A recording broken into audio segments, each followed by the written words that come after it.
ইয়াসিন চুরি করে জেলে যায়নি, জেনে রেখে দিবে আমি ইয়াসিন যদি জেলে যাই আল্লাহর জন্য, কোরআনের জন্য আর ইসলামের জন্য। কত সাহাবী জেলের কুঠরিতে গেছে, হযরতে বেলাল হাবশির কোমরে দড়ি বেঁধে টানা হয়েছে, ঈমান থেকে সরেনি। আমার বুকে যদি জেলের কুঠরিতে নিয়ে গিয়ে আমাকে যদি গুলি চালাও, আল্লাহর কসম করে বলছি কোরআন থেকে ঈমান থেকে 1 ইঞ্চি সরার কোনো রাস্তা নাই। জোরে বলুন ইনশাআল্লাহ। আমার 100টা হারামখোর আছে, নাম মুসলমান রেখেছি কিন্তু মুসলমান বলা যাবে না, তাদের ঈমান নেই। আর যদি আমি নাজিয়া ইলাহি খানকে বলেছি যদি 10 মিনিট বসতে পারিস আমার সঙ্গে টিকে থাকতে পারিস, তাহলে কোথায় বসবি খালি বল। কলকাতার যে কোনো জায়গায় প্রশাসন থাকবে। আর এই শফিকুল আরামবাগে বসবে, বসো, আরামবাগে যেখানে বসবে খালি প্রশাসন ঠিক করো। আমি আরামবাগেই যাব, সেই জায়গায় খালি প্রশাসন থাকবে, তোর মিডিয়া থাকবে, আমার মিডিয়া। 10 মিনিটে প্রুফ করাবো মুসলমানরা, 10 মিনিট সময় লাগবে না। লাইভ চ্যালেঞ্জ মুসলমান বল। আর যতগুলো গোবরখোর আর মুখখোর ওখানে তার কমেন্টে লিখছে একটা ভালো লোক না, একটা শিক্ষিত না, একটা জ্ঞানী নেই। কেন? ন্যায় পরায়ণ সে। এখান থেকে হারামখোর বাংলাদেশের খবর করছে, মণিপুরের খবর করার ক্ষমতা নাই। মণিপুরে 2 জন মাকে ন্যাংটো করে ঘোরানো হয়েছে, দলিত মা বোনকে ন্যাংটো করে ঘুরিয়েছে। এই ভারতের কুত্তা মিডিয়া গুলো এরা খবর দিয়ে দিচ্ছে কোথাকার। রাশিয়া ইউক্রেন যুদ্ধের খবর পাচ্ছে, ফিলিস্তিন গাজার খবর পাচ্ছে, কিন্তু সামান্য বাংলাদেশের খবর পেয়ে যাচ্ছে ভারত ছেড়ে। মণিপুরের খবর পাইনি। মণিপুরে কতগুলো দলিত মা বোনের উপরে অত্যাচার হয়েছে, কতজনকে ধর্ষণ করা হয়েছে, মার্ডার করা হয়েছে, খবর সম্প্রচার করবে। শফিকুলের কমেন্টে দেখলাম একজন মুখখোর কমেন্ট করেছে, এই মৌলবীকে তো জেলের কুঠরিতে রাখা দরকার। তোর বাপের হিম্মত থাকলে আমাকে ভরে দেখা, ভরে দেখা, তারপরে বুঝতে পারবি আমার ভালোবাসার লোক আছে না নাই। আপনারা আছেন না নাই? জোরে বলুন ইনশাআল্লাহ। হ্যাঁ হ্যাঁ, এরা মনে করছে এত সহজে মৌলবীকে জেলের গারো দেয়া। শুনেলে শফিকুলকে বলছি, আমাকে জেলের কুঠরি যে স্বপ্ন দেখছো, ইয়াসিন জিনা করেনি যে জেলে জিনা করে জেলে যাবে। ইয়াসিন চুরি করে জেলে যায়নি, জেনে রেখে দিবে আমি ইয়াসিন যদি জেলে যাই আল্লাহর জন্য, কোরআনের জন্য আর ইসলামের জন্য। কত সাহাবী জেলের কুঠরিতে গেছে, হযরতে বেলাল হাবশির কোমরে দড়ি বেঁধে টানা হয়েছে, ঈমান থেকে সরেনি। আমার বুকে যদি জেলের কুঠরিতে নিয়ে গিয়ে আমাকে যদি গুলি চালাও, আল্লাহর কসম করে বলছি কোরআন থেকে ঈমান থেকে 1 ইঞ্চি সরার কোনো রাস্তা নাই। জোরে বলুন ইনশাআল্লাহ। আমার ভাই, কষ্টটা কোথায় লাগে জানেন?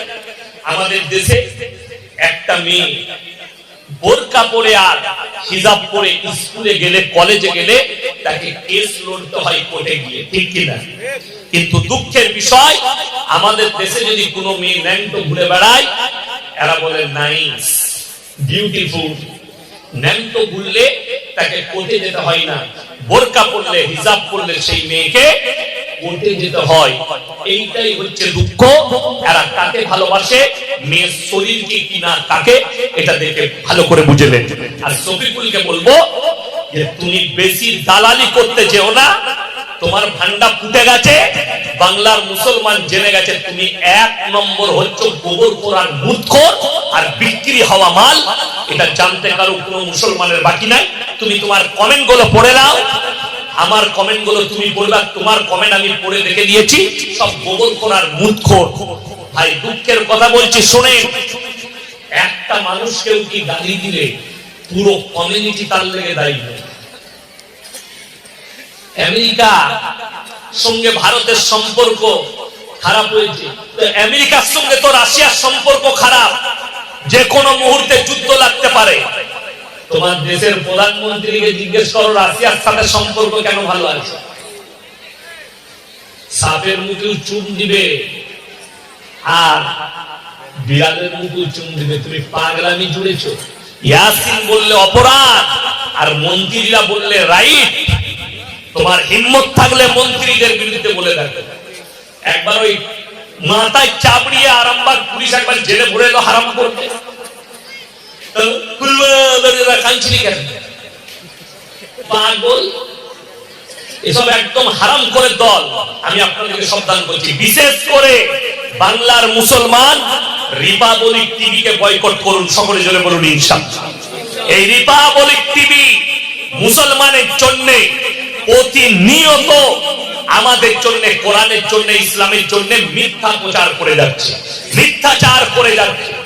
এই শফিকুলকে বলছি, আমার কাছে এই শফিকুলের একটা হোয়াটসঅ্যাপ চ্যাট আছে, কোথাকার বীরভূমের ছেলে চ্যাট করেছিল তার সঙ্গে। কি বলে? সুতি থানায় দুটো দাসদের ছেলে বোম রাখতে গিয়ে রেল লাইনের উপরে ধরা পড়েছে। তুমি কি এই খবরটা করবে না? কি বলছে জানেন? খবরটা পেপারে দিয়েছে, হারামখোর, তোর ক্ষমতা নাই খবরটা সম্প্রচার করি কেন? তুই মুতখোর আর গোবরখোরের কাছে বিক্রি হয়েছে, তোর ঈমান ধ্বংস হয়ে গেছে, তুই মুসলমানই হতে পারিস। তারা খবর সম্প্রচার করে রাখা বড় কষ্ট লাগে, দুঃখ লাগে। আমাদের মতো মৌলবীকে বলছে, মৌলবীর ভাষা দেখো, আল্লাহ হেফাজত করুক। এ ভাই, সবাই সূক্ষ্মভাবে বুঝবেন, আমি গুদা বাংলায় বয়ান করছি। ইনি আমার বন্ধু মানুষ, অনেক জায়গায় জলসা করি আছে, শুনেলেন তো? আপনার বন্ধু খালি আপনাকে বলেছে তোর ব্লাউজের সাইজ কত, আপনি সম্পর্ক ছিন্ন করলেন, অথচ বিবিকে বাজারে ঠেলে দিয়েছ। একটা পর পুরুষ বসে আছে দোকানে, তোমার বিবি গিয়ে বলছে, দাদা আমার একটা 36 সাইজের ব্লাউজ দাও, তখন তোকে লজ্জা লাগে না? কথাটা বুঝাতে পারলাম? আমি গুদা বাংলায় বয়ান করছি। আপনার ব্রেনকে জিজ্ঞেস করুন। হে আমার যুবক, হে আমার পুরুষরা, শোনো, বন্ধুত্ব ক্লাবে শেষ করো, বন্ধুত্ব মাঠেতে শেষ করো, বন্ধুত্ব চায়ের দোকানে শেষ করো। বন্ধুত্ব যদি বিছানায় যায়, তোমার বাড়িতে চলে যায়, তোমার বিবি পরকীয়ায় লিপ্ত হবে। ইয়াসিন সাহেবকে ভালোবাসতে পারে, কিন্তু এটা নয় ইয়াসিন সাহেবকে বিবির পাশে বস করে দিলেন, এটা তোমার ভাই হয়, গল্প করো। হারাম। কোন মৌলবি যদি এটা এহতিয়াত না করে, জানবেন সেই মৌলবির মধ্যে ইলমিয়াত নাই, মোটেই বসা যাবে না। পর পুরুষ আর পর নারী। আমি এলাম আপনার বাড়িতে, ইয়াসিন ভাই আপনি বসুন, আমি বেতুয়া থেকে আপনার লেগে নাস্তা নিয়ে আসি, আপনি ভাবির সাথে গল্প করুন। এরকম 3 দিন গল্প করতে পারলেই তো তোর বউকে নিয়ে পালাবো না। কথাটা বুঝতে পারেন? হারাম। অনেকজন মনে মনে করবে আপনারা হুজুর মানুষ, এ কাজ করবেন কেন? আরে মূর্খ, কোরআন শুনো, এটা সূরা ইউসুফ, ওয়ালাকাদ হাম্মাত বি ওয়া হাম্মা বিহা লাউলা আররা বুরহান রাব্বি। ইউসুফ নবী বলছেন, শয়তান আমাকে কিছুক্ষণের জন্য ধোঁকা দিয়েছিল, যখন সুলাইখা নিজেকে বেবস্ত্র করে, নিজেকে উলঙ্গ করে আমার সামনে দাঁড় করিয়েছিল, আল্লাহ তাআলা আমাকে হেফাজত করেছে। হযরতে ইউসুফ নবী সঙ্গে সঙ্গে আল্লাহকে বললেন, ক্বালা মাআযাল্লাহ ইন্নাহু রাব্বি আহসানা মাসওয়াই ইন্নাহু লা ইফলিহুজ জালিমিন। হে সুলাইখা, আমার আল্লাহ আমাকে কুয়ো থেকে তুলে বাদশার ঘরে লালিত পালিত করেছে, আমি এরকম জুলুম কেমন করে করতে পারি? আল্লাহ বদকার নারীর হাত থেকে তুমি আমাকে হেফাজত করো। হেফাজত করেছেন নিজের নবীকে কে? আল্লাহ। কেন জানেন? ইয়াকুব নবী বুঝতে পেরেছিলেন এই আমার সন্তানটা এটা পয়গম্বর হবে। কেন? তিনি নবী ছিলেন, আর ইউসুফ নবী যখন বাচ্চা ছেলে, 6 বছরের ছেলে, 6-7 বছরের ছেলে, আব্বাকে এসে বললে, আব্বা আমি একটা স্বপ্ন দেখলাম। কি স্বপ্ন? ইজ ক্বালা ইউসুফু লিআবিহি ইয়া আবাতি ইন্নী রাআইতু আহাদা আশারা কাওকাবা ওয়াশ শামসা ওয়াল কমারা রাআইতুহুম লি সাজিদিন। আমি স্বপ্নে দেখলাম 11টা নক্ষত্র, চন্দ্র এবং সূর্য আমাকে যেন সিজদা করছে। ইয়াকুব নবী বুঝতে পারলেন এই সন্তানটা আমার সাধারণ সন্তান নয়, এটা আল্লাহর কোন পাঠানো দূত, এটা আমার পয়গম্বর হবে। জোরে বলুন সুবহানাল্লাহ। তখন থেকে মহব্বত বেড়ে গিয়েছিল বেটার উপরে। আমার ভাই, ওই জন্যে নারী দিকে পর্দায় নিয়ে আসুন। তোমার বাড়ির, আজকে মুসলমানের বাড়ির দরজায় লাগা দরকার ছিল সালাম দিয়ে প্রবেশ করুন। পর পুরুষের জন্য বিনা অনুমতিতে প্রবেশ করা নিষেধ, এটা আপনার দরজায় বোর্ড লাগানো দরকার ছিল। বড় কষ্টের বিষয়।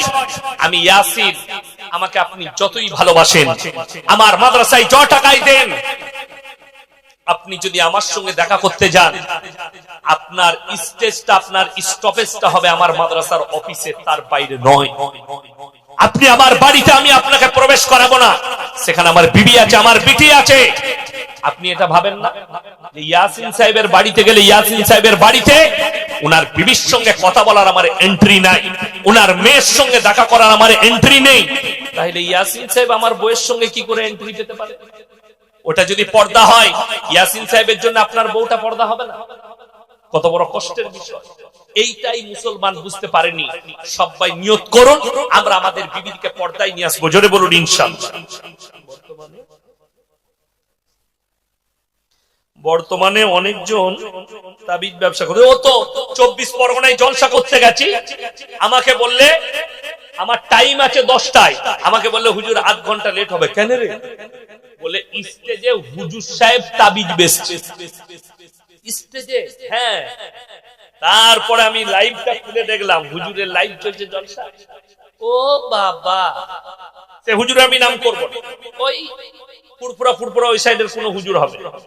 স্টেজে তাবিজ, ছেলে হবার তাবিজ 2100 টাকা, জ্বরের তাবিজ 501 টাকা, স্টেজে বিক্রি করছে। কি বলবেন তাকে?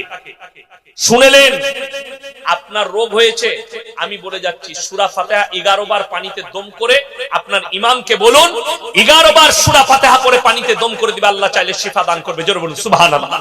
রাসূল সাল্লাল্লাহু আলাইহি সাল্লাম হাদিস বর্ণনা করলেন সমস্ত রোগের শিফা সূরা ফাতিহায় কালো জিরা এবং মধুর মধ্যে। জোরে বলুন সুবহানাল্লাহ। কালো জিরা খা, রোগ ভালো হয়ে যাবে। আপনি ভালো আলেম দেখলে শুনেলেন আপনার শরীরে জ্বর আছে, ইমাম সাহেবকে বলুন, ভালো আলেমকে বলুন, ভাই একটু কোরআনের আয়াত করে আমার শরীরে ফুঁক দিয়ে দেন, আল্লাহ চাইলে শিফা হবে, না হলে হবে না। কিন্তু আমাদের দেশে এমন এমন লোক তাবিজ লিখছে আপনি অবাক হবেন। আমার বর্তমানে চলুন, এক হারামখোর ডাব গাছে শিকড় ভরে দিচ্ছে, তাকে জিজ্ঞেস করছে পেলে কোথায়? বলছে বাবাজি না, স্বপ্নে আমাকে নবী সাহেব দিয়েছে, আর হারামখোর জুম্মার নামাজও পড়ে না। কথা ভেবে দেখবেন। আচ্ছা, যে লোকটা জুম্মার নামাজও পড়ে না, তার স্বপ্নে কি নবীজি আসতে পারে? পারেন না। নবীজি সাল্লাল্লাহু আলাইহি ওয়াসাল্লাম আসার প্রথম শর্ত হচ্ছে হালাল খাবার খেতে হবে, তাকবীরে উলার সঙ্গে নামাজ আদায় করতে হবে। আমাদের মতো বক্তারও তো তাকবীরে উলা চলে যায়, কথাটা বুঝতে পারেননি? আমি আসর পড়েছি আমার মাদ্রাসা, মাগরিব কাজা হলো, রাস্তায় এসে ওই কুসুম গ্রামের কাছে একটা মসজিদে আমি মাগরিব পড়লাম, কথাটা বুঝতে পারেন? হ্যাঁ, আমার ভাই তাকবীরে উলার সঙ্গে আর হারাম করে এক ওয়াক্তের নামাজ পড়ে না, জুম্মা পর্যন্ত পড়ে না, হিসাব করে পানি নাইনি কি আল্লাহ ছাড়া কেউ জানে না, বলছে স্বপনে তাবিজ। কে বুঝাবে? লোক যাচ্ছে তার কাছে। বিশ্বাস, আস্থা সবাই আল্লাহর উপরে ভরসা রাখবো, জোরে বলুন ইনশাআল্লাহ। ভালো মন্দ, কল্যাণ অকল্যাণ আল্লাহ, আল্লাহ ছাড়া ভালো মন্দের মালিক কেউ নেই। বেঈমান কাফেররা উঠে পড়ে লেগেছে, আপনাকে ব্যর্থ করতে হবে আপনার ঈমানকে মজবুত করে। এই শফিকুল যাকে দেখছেন, এর নামটা মুসলমান, এর নিয়ত নিয়ে কি করবি? তাকে জিজ্ঞেস করছি, এই দরুদ শরীফ জানো? না, কিছু জানি না। না, আমি তুই খালি মাথা ঠোক, তোর এমনি হয়েছে, তোকে কিচ্ছু করতে হবে, খালি মাথা ঠোক, নিয়ত না বাংলু চলবে। কেন? উমালের তো এমনিও হবে না, তো জীবনে নামাজ পড়ে না, পড়বেও না, কোন রকম এইটা ঈদের দিনে মাথা ঠুকতে। আমার ভাই, বেঈমান কাফেররা তাদের কাজে কামিয়াব হয়েছে, আমরা মুসলমান আমাদের কাজে নাকাম, আমরা নাকাম হয়ে গেছি। যেহেতু আপনার ফ্যামিলিকে, আচ্ছা আপনারা বলুন, পর্দা করা ফরজ না ফরজ না? ফরজ। পর্দা রেখেছেন না ছিঁড়ে ফেলেছেন? ছিঁড়ে ফেলেছেন। আচ্ছা বলুন, এই দেখেন আমাদেরকে বক্তা দিকে একটা করে কলম গিফট করেছে, এই কলমটা প্যাকেটের ভেতরে আছে না প্যাকেটের বাইরে? এই ভেতরে আছে বলে কলমটাকে একটু স্ট্যান্ডার্ড মনে হচ্ছে না খারাপ মনে হচ্ছে? স্ট্যান্ডার্ড মনে হচ্ছে, এর ইজ্জতটা বেশি মনে হচ্ছে, তাই না? আচ্ছা, এই কলমটার দাম বেশি না 2 টাকার কলমটার দাম বেশি? এটার দাম বেশি। কেন? প্যাকেটের ভেতরে আছে স্ট্যান্ডার্ড। একটা চকলেটের দাম 1 টাকা, ঠিক কি না? ওই 1 টাকার চকলেটটা কেউ যদি খুলে বাটি করে নিয়ে প্লেটে বিক্রি করে, কেউ কিনবে? কেন? এই চকলেটটায় ময়লা পড়েছে, মাছি বসেছে, ইজ্জত নষ্ট হয়েছে। হাইরে মুসলমান, 1 টাকা চকলেট যদি খুলে বিক্রি করলে তার ইজ্জত নষ্ট হয়, একটা নারীর আল্লাহ কতটা মর্যাদা দিয়েছে। তোমার বিটিকে রাস্তায় খুলে তুমি বাইরে বার করেছো, বেপরদা করে তোমার বিবিকে বাইরে বার করেছো, তাদের কতটা ইজ্জত নষ্ট হতে পারে তোমার ব্রেন একবারও বলেছে? কোনদিন? একটা কলা যদি কেউ ছিলে বিক্রি করে, সেই কলা কেউ কিনবে না, যেহেতু মাছি বসেছে আর ময়লা পড়েছে। তোমার কাছে যদি একটা কলার এত ইজ্জত হয়, তোমার মেয়ের ইজ্জত কই? তোমার বিটির ইজ্জত কই? তোমার স্ত্রীর ইজ্জত কই? আজকে আমরা পর্দাকে শেষ করে ফেলেছি, অথচ কোরআন বলেছে ওয়াদরিব খুমুরিহিন্না আলা জুনুবিহিন, হে নারী তুমি পর্দা নির্ধারিত করো, তোমরা কোনদিন ধর্ষিত হবে না, লাঞ্ছিত হবে না। রাসূল আকরাম সাল্লাল্লাহু আলাইহি সাল্লামের কাছে যেদিনে পর্দা ফরজ হয়েছে, সেই দিনে শুনেলেন আল্লাহর হাবিব সাল্লাল্লাহু আলাইহি সাল্লামের কাছে পর্দা ফরজ হওয়ার পরে নবীজির বিবি এবং সাহাবীর বিবিরা পায়ের নখটা পর্যন্ত হুজরাখানা থেকে বের করেনি। জোরে বলুন সুবহানাল্লাহ। আমি এমনি জলসা করি, রোজার মাসে মাদ্রাসার আদায় করি, বেশিরভাগ আদায় থাকে, বড় মাদ্রাসা চালায়, ওই জন্য আদায় করতে হয়। বিসমিল্লাহ পাঠিয়ে দেন। আমার ভাই আপনাদেরকে বলি, খুব দুঃখের সঙ্গে বলছি, রমজান মাসে আমি জলসা করি, 1টা 2টো জলসা। তো আমার গত বছরে মুর্শিদাবাদে জলসা, 25শে রমজান। তো আমার একজন বন্ধু মানুষ আছে বেলডাঙ্গায়, মুফতি জার্জিস হোসেন কাসমি, বেলডাঙ্গা জালিলিয়া মাদ্রাসা দারুল হুদা মাদ্রাসার প্রধান শিক্ষক, বড় মাদ্রাসা, 110 বছর পুরনো মাদ্রাসা। তো আমি বললাম ভাই আপনার মাদ্রাসায় ইফতারি করব, বললে চলে আসো। গেলাম ইফতারি করতে, ইফতারি হলো। আমি বললাম ভাই ভালো দোকান কোথায় আছে, জামা কাপড় কিনবো, বাজার করা হয়। বললে রোডের ওপারে চলে যান, একটা বড় দোকান আছে। গেলাম, ঢুকে দেখছি সব খালা, আমি একা খালি খালু। আমরা আল্লাহ কি বিপদে পড়লাম। দোকানে বসে হুজুর হুজুর হুজুর দ্বারা তাড়াতাড়ি একটা কাপড়, আমার ছোট মেয়ের জন্য একটা জামা নিয়ে আমি কোন রকম পয়সা মিটিয়ে বেরিয়ে গেলাম।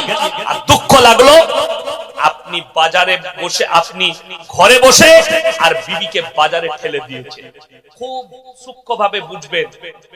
আপনি বলছেন আপনি মুমিন, সকাল বেলায় উঠে ফজরের পরে বউকে নিয়ে আপনি ডাক্তারখানা যাবেন চাপড়ায়, আপনি ডাক্তারখানা যাবেন কৃষ্ণনগর, মোটরসাইকেলে নিয়ে যাচ্ছেন, আপনার ফুল হাত শার্ট আর ফুল প্যান্ট, আর পেছনে বিবি বসে আছে, বিবির পেটু বেরিয়ে আছে আর পিটু বেরিয়ে আছে, আর আপনি বলছেন আমি মুমিন। আল্লাহর কাছে কি জবাব দিবেন? অথচ আল্লাহ বললেন ওয়াদরিব খুমুরিহিন্না আলা জুনুবিহিন, হে নারী তোমরা পর্দা নির্ধারিত করো, কোনদিন ধর্ষিত হবে না, কোনদিন তোমরা লাঞ্ছিত হবে না। আমার মুসলমান ভাই অনুরোধ করে বলে যাচ্ছি, সবাই আমরা আমাদের মেয়ে বিটি বোন সকলকে পর্দায় নিয়ে আসবো। জোরে বলুন ইনশাআল্লাহ। আপনার দাওয়াত দেওয়া কাজ আপনি দাওয়াত দেন।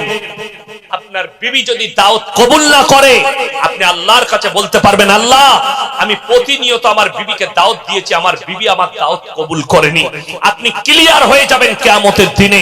আপনি বলতে পারবেন আল্লাহ আমার মেয়েকে বিবাহের আগের দিন পর্যন্ত, মৃত্যুর আগে পর্যন্ত আমি দাওয়াত দিয়েছি, তুমি পর্দায় এসো, তুমি পর্দা করো, তুমি শালীন পোশাক করো, আমার দাওয়াত কবুল করেনি। আপনি আল্লাহর কাছে ক্লিয়ার হবেন, আপনার আর কোনো দায়ী থাকবে না। কিন্তু শুনে রেখে দেন, যারা নিজেদের মেয়ে বেপর্দায় চলে, জিন্সের প্যান্ট আর গেঞ্জি পরছে, বুখারী শরীফের রওয়ায়েতে আছে যে পুরুষরা মেয়েদের মতো কানের বালি পরবে, যে পুরুষরা মেয়েদের মতো চুল রাখবে, হাতে বালা পরবে, হাতে চেন পরবে, মেয়েদের মতো রূপ ধারণ করতে চাইবে, কিয়ামতের দিন আল্লাহ এদের দিকে তাকিয়ে দেখবেন না, এদেরকে জাহান্নামে ধকেলে দেওয়া হবে। তাদেরকে বলা হবে তোমরা নারীর রূপ ধারণ করে দেখাও। তারা অক্ষম, তারা বলবে আমরা অক্ষম। আল্লাহ বলবে জাহান্নামে প্রবেশ করো।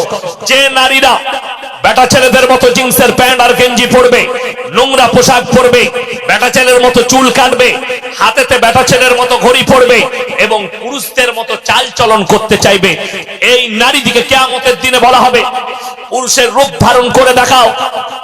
তারা বলবে আমরা অক্ষম, তাদের জন্য জাহান্নাম।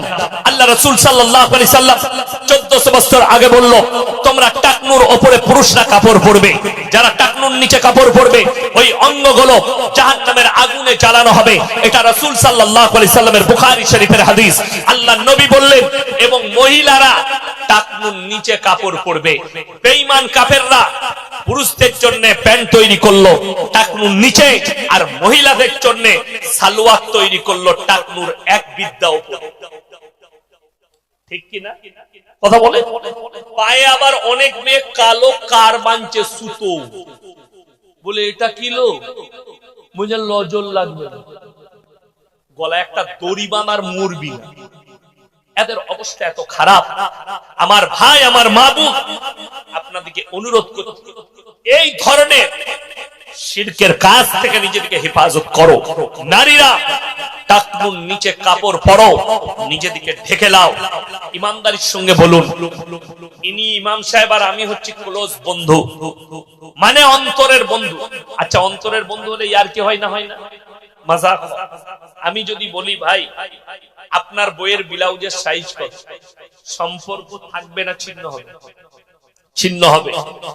খুব সূক্ষ্মভাবে বুঝবেন, আমি গুদা বাংলায় বায়ান করছি। ইনি আমার বন্ধু মানুষ, অনেক জায়গায় জলসা করি আসছে, শুনেলেন তো? আপনার বন্ধু খালি আপনাকে বলেছে তোর ব্লাউজের সাইজ কত, আপনি সম্পর্ক ছিন্ন করলেন, অথচ বিবিকে বাজারে ঠেলে দিয়েছ। একটা পর পুরুষ বসে আছে দোকানে, তোমার বিবি গিয়ে বলছে দাদা আমার একটা 36 সাইজের ব্লাউজ দাও, তখন তোকে লজ্জা লাগে না? কথাটা বুঝাতে পারলাম? আমি গুদা বাংলায় বায়ান করছি। আপনার ব্রেনকে জিজ্ঞেস করুন। হে আমার যুবক, হে আমার পুরুষরা, শোনো, বন্ধুত্ব ক্লাবে শেষ করো, বন্ধুত্ব মাঠেতে শেষ করো, বন্ধুত্ব চায়ের দোকানে শেষ করো। বন্ধুত্ব যদি বিছানায় যাই, তোমার বাড়িতে চলে যায়, তোমার বিবি পরকীয়ায় লিপ্ত হবে। ইয়াসিন সাহেবকে ভালোবাসতে পারে, কিন্তু এটা নয় ইয়াসিন সাহেবকে বিবির পাশে বস করে দিলেন, এটা তোমার ভাই হয়, গল্প করো। হারাম। কোন মৌলবি যদি এটা এহতিয়াত না করে, জানবেন সেই মৌলবির মধ্যে ইলমিয়াত নাই, মোটেই বসা যাবে না। পর পুরুষ আর পর নারী। আমি এলাম আপনার বাড়িতে, ইয়াসিন ভাই আপনি বসুন, আমি বেতুয়া থেকে আপনার লেগে নাস্তা নিয়ে আসি, আপনি ভাবির সাথে গল্প করুন। এরকম 3 দিন গল্প করতে পারলেই তো তোর বউকে নিয়ে পালাবো না। কথাটা বুঝতে পারেন? হারাম। অনেকজন মনে মনে করবে আপনারা হুজুর মানুষ, এ কাজ করবেন কেন? আরে মূর্খ, কোরআন শুনো, এটা সূরা ইউসুফ। ওয়ালাকাদ হাম্মাত বি ওয়া হাম্মা বিহা লাউলা আররা বুরহানা রাব্বি। ইউসুফ নবী বলছেন শয়তান আমাকে কিছুক্ষণের জন্য ধোঁকা দিয়েছিল, যখন সুলাইখা নিজেকে বেবস্ত্র করে, নিজেকে উলঙ্গ করে আমার সামনে দাঁড় করিয়েছিল, আল্লাহ তাআলা আমাকে হেফাজত করেছে। হযরতে ইউসুফ নবী সঙ্গে সঙ্গে আল্লাহকে বললেন ক্বালা মাআযাল্লাহ ইন্নাহু রাব্বি আহসানা মাসওয়াই ইন্নাহু লা ইফলিহুজ জালিমিন। হে সুলাইখা, আমার আল্লাহ আমাকে কুয়ো থেকে তুলে বাদশার ঘরে লালিত পালিত করেছে, আমি এরকম জুলুম কেমন করে করতে পারি? আল্লাহ বদকার নারীর হাত থেকে তুমি আমাকে হেফাজত করো। হেফাজত করেছেন নিজের নবীকে কে? আল্লাহ। কেন জানেন? ইয়াকুব নবী বুঝতে পেরেছিলেন এই আমার সন্তানটা এটা পয়গম্বর হবে। কেন? তিনি নবী ছিলেন, আর ইউসুফ নবী যখন বাচ্চা ছেলে, 6 বছরের ছেলে, 6-7 বছরের ছেলে, আব্বাকে এসে বললে আব্বা আমি একটা স্বপ্ন দেখলাম। কি স্বপ্ন? ইজ ক্বালা ইউসুফ লিআবিহি ইয়া আবাতি ইন্নী রাআইতু আহাদা আশারা কাওকাবা ওয়াশ শামসা ওয়াল কমারা রাআইতুহুম লি সাজিদিন। আমি স্বপ্নে দেখলাম 11টা নক্ষত্র, চন্দ্র এবং সূর্য আমাকে যেন সিজদা করছে। ইয়াকুব নবী বুঝতে পারলেন এই সন্তানটা আমার সাধারণ সন্তান নয়, এটা আল্লাহর কোন পাঠানো দূত, এটা আমার পয়গম্বর হবে। জোরে বলুন সুবহানাল্লাহ। তখন থেকে মহব্বত বেড়ে গিয়েছিল বেটার উপরে। আমার ভাই, ওই জন্য নারী দিকে পর্দায় নিয়ে আসুন। তোমার বাড়ির আজকে মুসলমানের বাড়ির দরজায় লেখা দরকার ছিল সালাম দিয়ে প্রবেশ করুন। পর পুরুষের জন্য বিনা অনুমতিতে প্রবেশ করা নিষেধ, এটা আপনার দরজায় বোর্ড লাগানো দরকার ছিল। বড় কষ্টের বিষয়। আমি ইয়াসিন, আমাকে আপনি যতই ভালোবাসেন, আমার মাদ্রাসায় 1 টাকাই দেন, আপনি যদি আমার সঙ্গে দেখা করতে যান, আপনার স্টেজটা, আপনার স্টপেজটা হবে আমার মাদ্রাসার অফিসে, তার বাইরে নয়। আপনি আমার বাড়িতে, আমি আপনাকে প্রবেশ করাবো না, সেখানে আমার বিবি আছে, আমার বিটি আছে। আপনি এটা ভাবেন না যে ইয়াসিন সাহেবের বাড়িতে গেলে ইয়াসিন সাহেবের বাড়িতে উনার বিবির সঙ্গে কথা বলার আমার এন্ট্রি নাই, উনার মেয়ের সঙ্গে দেখা করার আমার এন্ট্রি নেই, তাহলে ইয়াসিন সাহেব আমার বউয়ের সঙ্গে কি করে এন্ট্রি পেতে পারে? ওটা যদি পর্দা হয়, ইয়াসিন সাহেবের জন্য আপনার বউটা পর্দা হবে না? কত বড় কষ্টের বিষয়। এইটাই মুসলমান বুঝতে পারেনি। সবাই নিয়ত করুন, আমরা আমাদের বিবিকে পর্দায় নিয়ে আসবো, জোরে বলুন ইনশাআল্লাহ।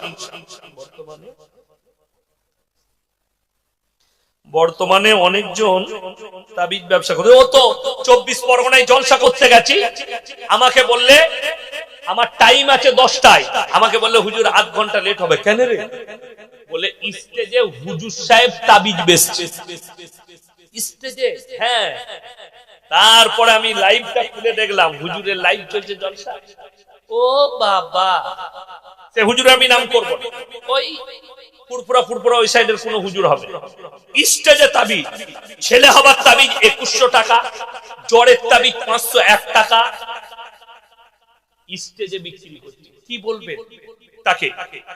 শুনেলেন আপনার রোগ হয়েছে, আমি বলে যাচ্ছি সূরা ফাতিহা 11 বার পানিতে দম করে আপনার ইমামকে বলুন 11 বার সূরা ফাতিহা পড়ে পানিতে দম করে দিবে, আল্লাহ চাইলে শিফা দান করবে। জোরে বলুন সুবহানাল্লাহ। রাসূল সাল্লাল্লাহু আলাইহি সাল্লাম হাদিস বর্ণনা করলেন, সমস্ত রোগের শিফা সূরা ফাতিহায় কালো জিরা এবং মধুর মধ্যে। জোরে বলুন সুবহানাল্লাহ। কালো জিরা খান, রোগ ভালো হয়ে যাবে। আপনি ভালো আলেম দেখলে শুনেলেন আপনার শরীরে জ্বর আছে, ইমাম সাহেবকে বলুন, ভালো আলেমকে বলুন, ভাই একটু কোরআনের আয়াত পড়ে আমার শরীরে ফুঁক দিয়ে দেন, আল্লাহ চাইলে শিফা হবে, না হলে হবে না। কিন্তু আমাদের দেশে এমন এমন লোক তাবিজ লিখছে, আপনি অবাক হবেন। আমার বর্ধমানে চলুন, এক হারামখোর ডাব গাছে শিকড় ভরে দিচ্ছে। তাকে জিজ্ঞেস করছে পেলে কোথায়? বলছে বাবাজি না, স্বপ্নে আমাকে নবী সাহেব দিয়েছে, আর হারামখোর জুম্মার নামাজও পড়ে না। কথা ভেবে দেখবে। আচ্ছা, যে লোকটা জুম্মার নামাজও পড়ে না, তার স্বপ্নে কি নবীজি আসতে পারে? পারেন না।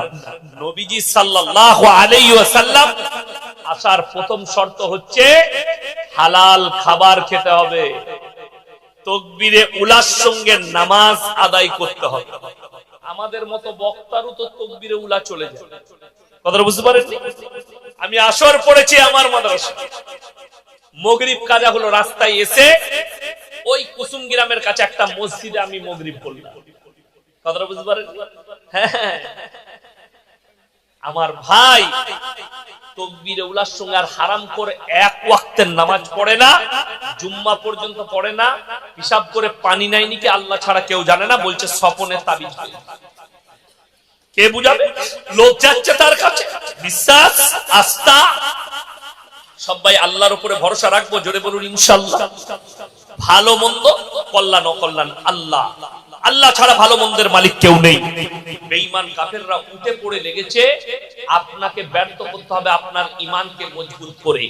এই শফিকুল যাকে দেখছেন, এর নামটা মুসলমান, এরকম 100টা হারামখোর আছে, নাম মুসলমান রেখেছে কিন্তু মুসলমান বলা যাবে না, তাদের ঈমান নেই।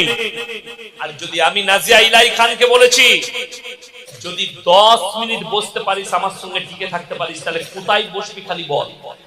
কলকাতার যে কোনো জায়গায় প্রশাসন থাকবে। আর এই শফিকুল আরামবাগে বসবে, বসো, আরামবাগে যেখানে বসবে খালি প্রশাসন ঠিক করো। আমি আরামবাগেই যাব, সেই জায়গায় খালি প্রশাসন থাকবে, তোর মিডিয়া থাকবে, আমার মিডিয়া। 10 মিনিটে প্রুফ করাবো মুসলমান, 10 মিনিট সময় লাগবে না। লাইভ চ্যালেঞ্জ মুসলমান বল। আর যতগুলো গোবরখোর আর মুখখোর ওখানে তার কমেন্টে লিখছে, একটা ভালো লোক না, একটা শিক্ষিত না, একটা জ্ঞানী নেই। কেন? ন্যায় পরায়ণ সে। এখান থেকে হারামখোর বাংলাদেশের খবর করছে, মণিপুরের খবর করার ক্ষমতা নাই। মণিপুরে 2 জন মাকে ন্যাংটো করে ঘোরানো হয়েছে, দলিত মা বোনকে ন্যাংটো করে ঘুরিয়েছে।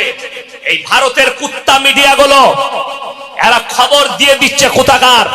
রাশিয়া ইউক্রেন যুদ্ধের খবর পাচ্ছে, ফিলিস্তিন গাজার খবর পাচ্ছে, কিন্তু সামান্য বাংলাদেশের খবর পেয়ে যাচ্ছে ভারত ছেড়ে। মণিপুরের খবর পাইনি, মণিপুরে কতগুলো দলিত মা বোনের উপরে অত্যাচার হয়েছে, কতজনকে ধর্ষণ করা হয়েছে, মার্ডার করা হয়েছে, খবর সম্প্রচার করতে। শফিকুলের কমেন্টে দেখলাম একজন মুখর কমেন্ট করেছে, এই মৌলবীকে তো জেলের কুঠরিতে রাখা দরকার, তোর বাপের হিম্মত থাকলে আমাকে ভরে দেখা, ভরে দেখা, তারপরে বুঝতে পারবি আমার ভালোবাসার লোক আছে না নাই। আপনারা আছেন না নাই? জোরে বলুন ইনশাআল্লাহ।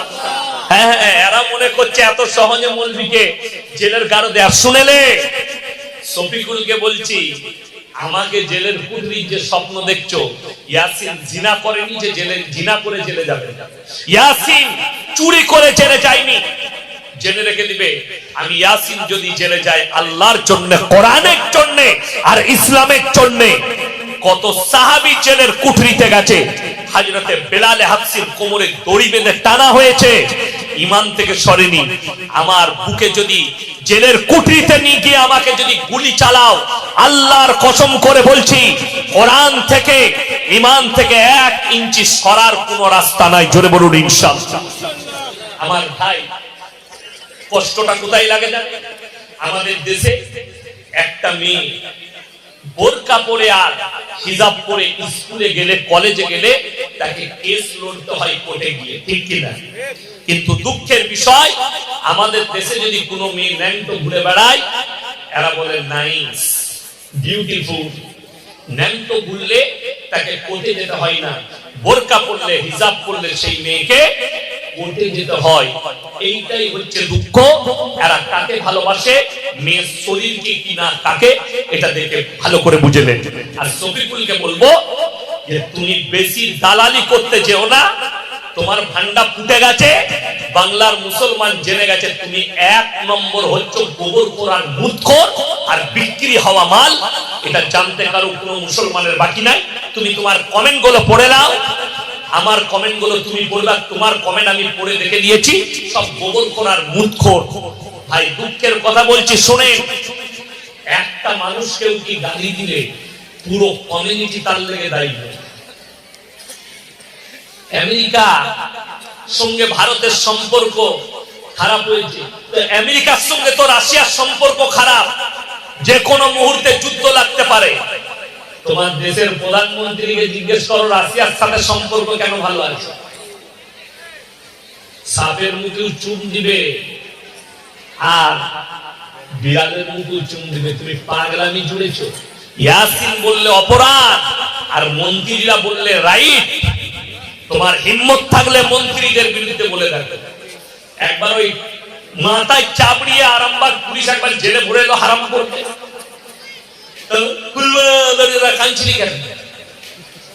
পাগল। এসব একদম হারাম করে দল। আমি আপনাদেরকে সাবধান করছি, বিশেষ করে বাংলার মুসলমান রিপাবলিক টিভিকে বয়কট করুন। সকলে জোরে বলুন ইনশাআল্লাহ।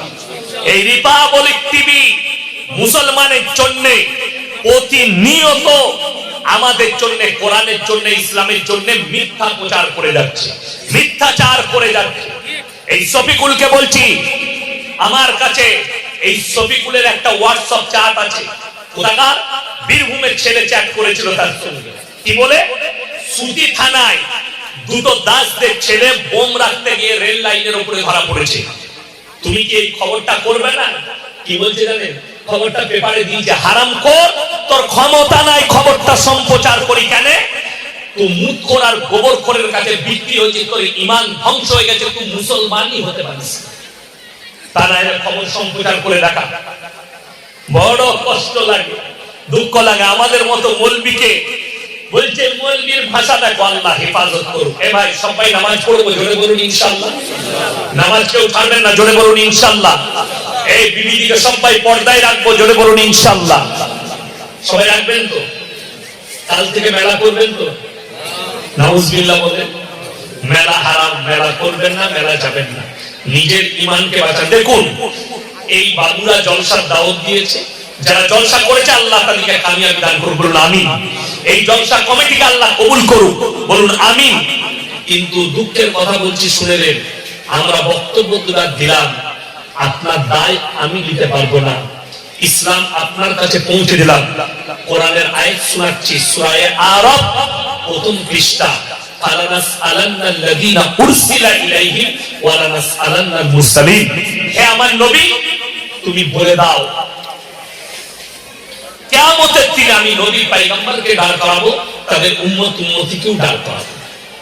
আমি তাদেরকেও প্রশ্ন করব তোমরা দাওয়াত কিভাবে দিয়েছো, আর তাদের উম্মতিকেও প্রশ্ন করা হবে তোমরা কবুল কি করে করেছো। আজকের এই মহেশনগরের জলসার ময়দানে যারা এতক্ষণ পর্যন্ত আলোচনা শুনলেন, সমস্ত আলোচনা আমার ইয়াসিনের উপরে প্রশ্ন আসবে, তুমি কিভাবে দাওয়াত দিয়েছিলে, আর আপনার কাছে প্রশ্ন আসবে তুমি কবুল করেছিলে কিনা। আল্লাহ আমাদের সকলকে পাপ থেকে বাঁচাক, বলুন আমিন। আল্লাহ আমাদের সকলকে এই সমস্ত হারাম কাজ থেকে আল্লাহ হেফাজত করুক। আল্লাহ তাআলা আজকের জলসাকে কবুল করে নেন, আজকের এই মাজমাকে কবুল করুক। আপনারা আমার জন্য দোয়া রাখবেন, আমার মাদ্রাসার জন্য দোয়া রাখবেন। হায়াত বাকি, মুলাকাত বাকি। আপনারা আমার জন্য দোয়া রাখবেন, এই জলসা কমিটির জন্য জান ভরে দোয়া। এবং যে মা বোনেরা আছেন আপনারা বসেছেন, আল্লাহ সকলের ঈমানকে বৃদ্ধি করে দেন, বলুন আমিন। আল্লাহ সমস্ত রকমের পাপ থেকে আমাদেরকে হেফাজত করুক। আল্লাহ তাআলা আজকে রাত্রিকে কবুল করুক, আমিন। ওয়া আখিরু দাওয়ানা আলহামদুলিল্লাহি রাব্বিল আলামিন। সবাই দরুদ শরীফ পড়ুন, আল্লাহুম্মা সাল্লি আলা মুহাম্মাদি ওয়া আলা আলি মুহাম্মাদ ওয়া আলা আলি ইব্রাহিম। আমি ভাই এখনো 3 ঘন্টা বলতে পারতাম, কিন্তু জানেন মাদ্রাসা আছে, মাদ্রাসা করতে হয়। কালকে আবার মেদিনীপুরে জলসা আছে, মাদ্রাসায় সকালে হাজিরি দিতে হবে, অনেক দূরের রাস্তা। তারা হলে আমাকে 9টায় চাপালে আমি 12টা বাজিয়ে দিতাম, অসুবিধা ছিল না। যাই হোক, মুমতাজ ভাই অনেকক্ষণ আলোচনা করেছে। আর একটা কথা লাস্টে আমি কমিটির লোককে, গ্রামের মানুষকে বলে যাই, দেখুন কোন বক্তা যদি আসতে না পারে, তার ইতিহাস না জেনে তাকে গালিগালাজ করবেন। সবসময় জানবেন নিশ্চয় বক্তার কোনো বিপদ ঘটেছে, তারপর আসতে পারে। আমি আব্দুল্লাহ মারুফ সাহেবের সাথে আমার অনেক জলসা, আমার সঙ্গে ফোনে কথা হয়, বন্ধু মানুষ। তিনি বললেন, ভাই বিপদ ঘটেছে বলে আমি যেতে পারিনি, নাহলে কেন যাব না। সত্যিকার এর আগে আমার সাথে জলসা করেছে নদিয়া ডিস্ট্রিক্টে, তো কেউ ভাববেন না যে উনি কেন এলো না। এবং জলসা কমিটিকে কেউ গালি দিবেন না যে কমিটি ওয়ালারা দাওয়াত করে নাই। অবশ্যই আমি জানি তিনারা দাওয়াত করেছেন, আমার সাথে কথা হয়েছে তিনার সাথে সকালে, এবং বিপদের জন্য আসতে পারেনি, এর জন্য বক্তাও দায়ী নেই। হঠাৎ ধরে এই গ্রামে কোন ধরনের একটা আগুন সংযোগ ঘটে গেল, এবং আমাদেরকে ফোন করে বললো, হুজুর একটা আগুন সংযোগ ঘটে গেছে, অর্থাৎ জলসাটা করতে পারা যাবে না। এই সময় আমরা কি ইনাদিকে গালি দেবো যে কেন করবি না, আমরা টাকা পাবো কেন করবি না? না, কোন বক্তা এটা কোনোদিন বলে না, কোনোদিন বলতে পারবেন। আমার দিনাজপুরে জলসা ছিল একটা, হঠাৎ করে মাদ্রাসার জলসা, জলসার দিনে সকালে ফোন করে বলছে, হুজুর গ্রামে একটা বিভৎস মারামারি হয়ে গেছে, জলসাটা করা মুশকিল, দুটো দলের মধ্যে সংঘর্ষ হয়েছে।